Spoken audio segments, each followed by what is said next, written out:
अरे बेबी, गुस्सा क्यों होती हो? बस आंखें बंद करो, मुझे सामने पाओगी। बस 5 मिनट का वक्त मुझे दे दो। आप कॉल पर किससे बातें कर रहे थे? तुझसे मतलब? मैं किससे बातें कर रहा था तुझे पूछने का हक किसने दिया? काली भूतनी कहीं की, तुझे मैंने इतना अधिकार नहीं दिया कि तू मेरे मामले में दखल अंदाजी करे। लोगों की नजर में तो होगी मेरी पत्नी, लेकिन मैं तुझे पत्नियों वाला दर्जा कभी नहीं दे सकता हूँ। अरे इस मनहूस ने फिर से सुबह सुबह मेरे बेटे को नाराज कर दिया क्या? अरे ये तुझे कितनी बार कहा है, मनहूसों वाली शक्ल लेकर पूरे घर में मत घूमा कर, कहीं एक कोने में पड़ी रहे, वरना जा अपने मायके। बस एक अच्छी काम वाली मिल जाए ना तो तुझे धक्के मार के मैं अपने हाथों से इस घर से निकालूंगी। निर्मला बहुत उदास हो जाती है और उसका पति वहाँ से चला जाता है। निर्मला के पति ने निर्मला से पूछना भी ज़रूरी नहीं समझा कि उसके दिल को कितनी ठेस पहुँची थी आज। बेचारी निर्मला घर के सारे काम काज किया करती थी, अपने सास व अपने पति सबका खूब ख्याल रखती थी। लेकिन निर्मला के काले रंग की वजह से ना तो निर्मला अपने पति के दिल में जगह बना पाती है और ना ही अपने सास के दिल में वो कोई भी जगह बना पाती है। खैर ये तो दुनिया की सच्चाई है, ना तो निर्मला की कहानी है, ये तो सारी दुनिया की कहानी है कि आज लोग लोगों को पैसे व खूबसूरती से इज्जत देते हैं। बेचारी निर्मला को कभी भी इस घर की बहू होने का दर्जा नहीं मिला था।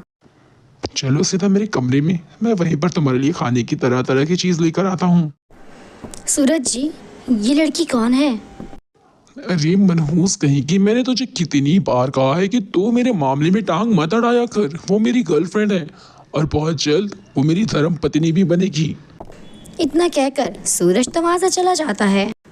अब बस और नहीं, मैंने बहुत कोशिश की अपने पति व अपनी सास के दिल में जगह बनाने की, लेकिन मुझे पता चल चुका है कि मैं अपने रंग की वजह से अपनी सास और पति के दिल में कभी जगह नहीं बना पाऊंगी।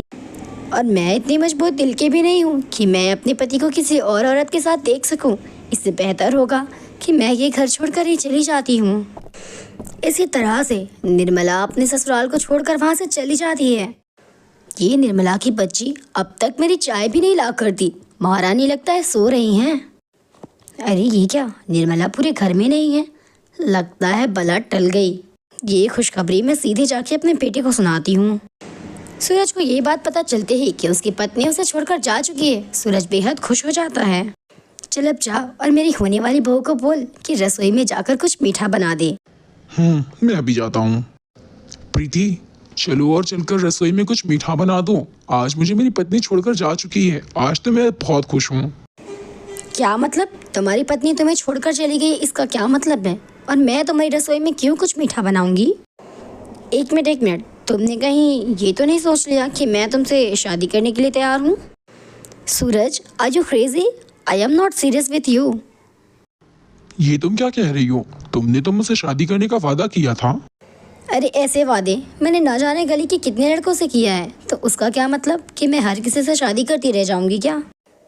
इतना कहकर प्रीति वहाँ से जाने लगती है। तभी सूरज की माँ कहती है, अरे मेरी होने वाली बहू इतने गुस्से में कहाँ जा रही है? Shut up. दोबारा मुझे बहू के नाम से बुलाने की जरूरत भी मत करना।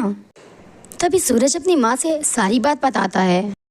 बेटा, ये तो होना ही था, ये तो हमें हमारे कर्मों का फल मिल रहा है।